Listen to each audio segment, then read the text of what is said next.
అస్సలాముఅలైకుం వరహమతుల్లాహి వబరకాతుహు. Hi hello welcome to my channel అండి. ఈరోజు అయితే ఇంట్లో నేను గుమగుమలాడే చేపల పులుసు పాత కాలంలో మా అమ్మ వాళ్ళు చేసినట్టుగా చేశానండి. ఈరోజు చేపల పులుసు చూస్తున్నారు కదా, రెడీ అయిపోయింది. ఎలా చేశాను, ఏమేమి మసాలాలు వేసాను ఇందులో అనేది ఒకసారి చూద్దాం. అయితే కనుక చేపల ఫ్రై కూడా చేశాను. మధ్యలో జస్ట్ కొద్దిగా చూపించాను మధ్యలో నేను, అంతే. చేపల పులుసు, చేపల ఫ్రై చూడండి ఎంత ఎర్రగా ఎంత బాగా ఫ్రై చేశాను చూడండి.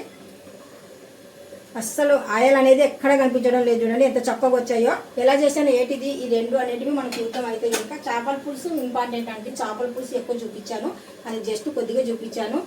ఒకసారి చూద్దాం అయితే ఇంకా ఎలా చేసాం అనేది.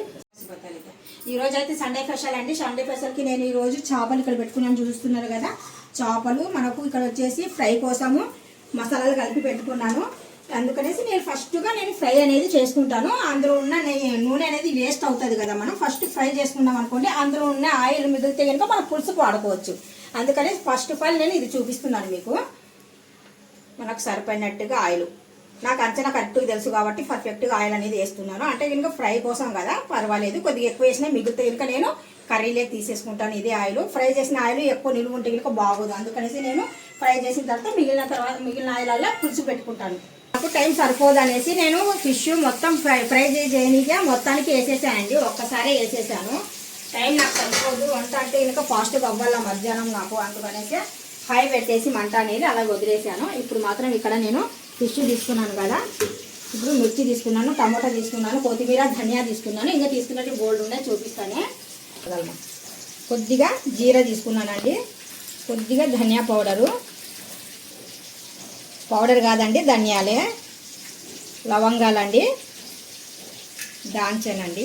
ఇప్పుడు గరం మసాలాలు అన్నీ నేను రెడీ పెట్టుకుంటాను. ఇలాంటివి మనం ఏమన్నా కానీ సరే మటన్లు చికెన్లు వండుతున్నామంటే కనుక ఇలాంటివి మనకు ఉండాల్సిందే. చూస్తున్నారు కదా, మేసి కొద్దిగా మేసి సాజీరా కూడా యాడ్ చేస్తున్నాను. మొత్తం మిక్స్ సపరేట్గా నేను అన్నీ వేసి చూపిస్తున్నాను చూడండి. ఇక్కడ గసగసాలండి, ఇది ఇంపార్టెంట్ అండి మనకు. గసగసాలు, మిరియాలు మాత్రం వేయండి. మిరియాలు వేస్తేనే మంచి ఫ్లేవర్ పైన వచ్చేసి కమ్మగా ఉంటుంది. చింతపండు అయితే ఇంకా ఈ మాత్రం తీసుకున్నాను. చింతపండు అనేది మనకు కొద్దిగా ఎక్కువగానే ఉండాలి. చింతపండు పులుసు అనేది మనకు బాగుంటేనే చేపల పులుసు అనేది ఎక్సలెంట్గా ఉంటుంది. చింతపండు వేసి వాటర్ అలా వదిలేకుండా ఒక్కసారి వాటర్లో చింతపండు శుభ్రంగా కడిగిద్దాము, ఇస్తూ ఉంటుంది కదా. ఇందులో మాత్రం పసుపు, కారం పొడి, మనకి టేస్ట్కి సరిపోయినట్టుగా కారం పొడి. ఎక్కువ తిన్నట్టుగా అయితే ఇంకా ఎక్కువగానే వేసుకొని, కొద్దిగా తక్కువ తిన్నట్టుగా అయితే తక్కువ వేసుకొని నేను ఇక్కడ బాగా దిట్టంగా వేస్తున్నాను. చేపల పులుసులోకి పుల్లగా ఉంటుంది కదా, చింతపండు బాగా వేస్తాం కదా మనం. అందుకనేసి ఉప్పు కారం అనేది బాగుంటుంది, భలే ఉంటుందండి. అందుకనేసి నేను కారం అనేది బాగా వేస్తాను. అది కాక మాది రాయలసీమ, ఉప్పు మేము కారం బాగా తింటాము. ఇవి సరిపోయినట్టుగా ఉప్పు, కల్లుప్పే వేయండి. కల్లుప్పు అయితే కనుక మనకు పర్ఫెక్ట్గా అంతా అనేది తెలుస్తుంది అనమాట. ఇక్కడ కల్లుప్పు యాడ్ చేశాను. పేస్ట్, అలా వెల్లుల్లి పేస్ట్ అండి. ఉల్లిపాయలు అనేటివి మా రాయలసీమలో అయితే కనుక అమ్మ వాళ్ళు అయితే కనుక కర్రలిపోయాయండి. అప్పుడు బొగ్గులు ఉండేటివి. బొగ్గులు ఉంటే కనుక మంచి ఇది ఉంటుంది కదా అగ్గి, ఆ అగ్గి మీద అమ్మ వంట చేసిన తర్వాత ఇలాగా వేసేసేది అనమాట. ఎండి కొబ్బరి అయితే కనుక ఇలాగా సన్నంగా ముక్కలు చేసి పెట్టుకుంటున్నాను నేను. మిక్సీ జార్లో మనము ఇలాగా ముక్కలు చేసి పెట్టుకుంటే కనుక మనకు బ్లేడ్ అనేది బాగుంటుంది, లేకపోతే బ్లేడ్ పోయే ఛాన్స్ కూడా ఉంటుంది కదా. మనకు ఎండి కొబ్బరి ముఖ్యమేనండి. ఎండు కొబ్బరి అనేది వేస్తే కనుక కర్రీ అనేది బాగుంటుంది. ఉల్లిపాయలు మాత్రం పైనుండి మనకు బాగా కాలినట్టు కనిపిస్తాయి. ఇది స్టవ్ కదండి, అందుకనేసి పెద్దగా ఏం కాలవు. పైన తొక్క ఒకటి కాలిపోతుంది. అందుకనేసి బాగా లోపల నుండి ఉడకాలి ఉల్లిపాయ అనేది. అప్పుడైతే కనుక ఇలా కాల్చి వేయండి మీరు. ఇలా కాల్చి పేస్ట్ చేసి చేపల పులుసులో పెట్టామనుకోండి, ఆ లెవెలే వేరబ్బా అసలు. ఎందుకంటే అమ్మ వాళ్ళు అప్పుడు స్టవ్ లేవు కదా, కర్రలిపోయే కదా. బొగ్గు పైన, ఎర్రటి బొగ్గు పైన అగ్గి బాగా ఉంటుంది అనమాట, ఎర్రగా. ఆ అగ్గిలో అలా వేసేస్తే కనుక మళ్ళీ ఆ అగ్గిలో లోపలికి వేసేసి అలా కవర్ చేసేస్తే ఉడికిపోయి ఆ ఒట్టి ఉల్లిపాయ తొక్కలు తినట్టు మేము అంత కమ్మగా ఉండేటివి అవి, అంత చక్కగా. ఇప్పుడు అందుకనేసి నేను కూడా అమ్మ వాళ్ళ స్టైల్లో చేస్తున్నాను ఈరోజు చేపల పులుసు. చేపల ఫ్రై అవుతుంది. రెండు అయితే నేను చూపించలేకపోతున్నాను. చేపల ఫ్రై అయితే ఏంటి సైడ్కి పెట్టేయండి. ఇది మాత్రం బాగా గమనించండి. ఇలా చేయండి మీరు కూడా పర్ఫెక్ట్గా, రుచిగా, కమ్మగా, కొత్తగా ఉంటుంది. ఇప్పుడు బాగా ఉడికిపోయినాయండి. నాకు చూస్తున్నారు కదా, బాగా ఉడికిపోయినాయి. ఇప్పుడు నేను గరం మసాలాలు అనేటివి మొత్తానికి పెట్టుకున్నాను ఫ్రై చేయడానికి ప్యాన్ పైన. మనకు చూస్తున్నారు కదా గరం మసాలాలు ఎలాగ ఎగిరెగిరి పడిపోతున్నాయో గింజలు. ఇలాగే గసగసాలు అలాగా చిక్కుటలా అంటే మన పాప్కార్న్ టైప్ అయిపోయినాయండి. ఈలోపు మనం గరం మసాలాలన్నీ పేస్ట్ చేసుకుందాము. మొత్తానికి మసాలాలు ఇప్పుడు గ్రైండ్ చేసేద్దాము. ఇప్పుడు ఇక్కడ మనకు ఫ్రై కూడా అయిపోయింది, రెడీగా ఉన్నాను. ఇక్కడ నేను తాలింపు వేయడమే. చూడండి, ఫిష్ ఫ్రై కూడా మనకు రెడీ అయిపోయింది. ఇప్పుడు మసాలాలు మొత్తానికి గ్రైండ్ చేసి ప్రాసెస్ అనేది చూద్దామే. ఇప్పుడు మొత్తానికి మసాలాలన్నీ మనం గ్రైండ్ చేసి పౌడర్ చేసాము. ఇందులోనే మనం టమాటా, మిర్చిను, ఆనియన్ ఇవి మొత్తానికి గ్రైండ్ అనేది చేస్తున్నాను. అంటే మిర్చి కొద్దిగా తీసేస్తున్నాను అబ్బా తాలింపు కోసము, మళ్ళీ కారం అయిపోతాయి.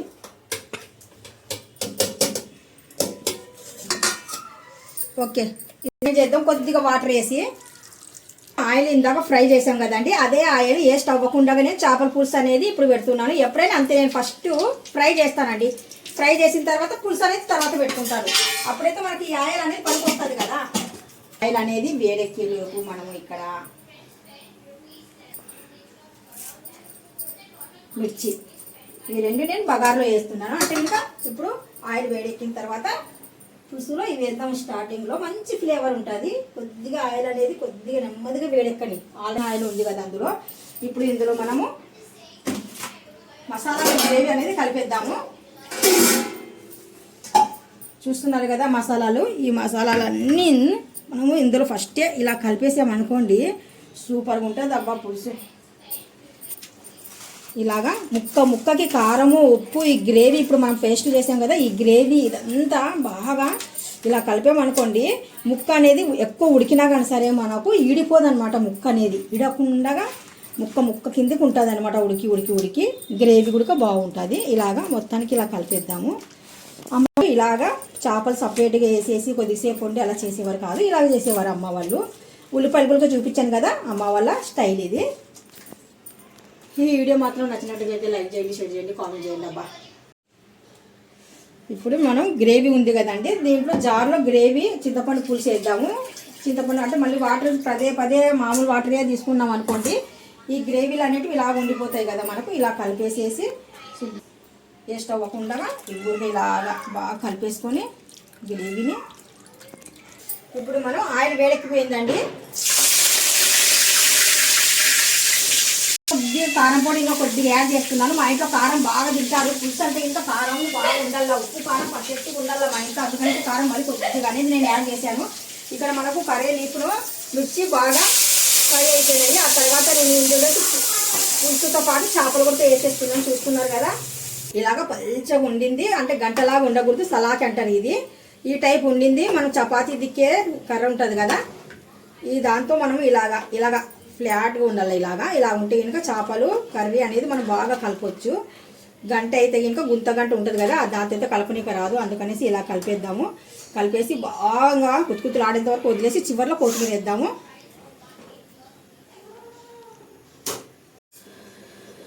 మనకు చేపల పులుసు రెడీ అయిపోయిందండి. చూడండి, బాగా కుతుకుతులు ఆడిపోతుంది. ఇలాగా బాగా ఉడికేటప్పుడు మనము స్టవ్ ఆపేయడమే. చేపలు చాలా ఫాస్ట్గా ఉడికిపోతాయి. చివరిలో కొద్దిగా నేను కొత్తిమీర అనేది యాడ్ చేస్తున్నాను. చివరిలో కొద్దిగా కసూరి మేతి. గుమగుమలాడే చేపల పులుసు రెడీ. మీకు ఈ వీడియో నచ్చినట్టుగా అయితే లైక్ చేయండి, షేర్ చేయండి, కామెంట్ చేయండి.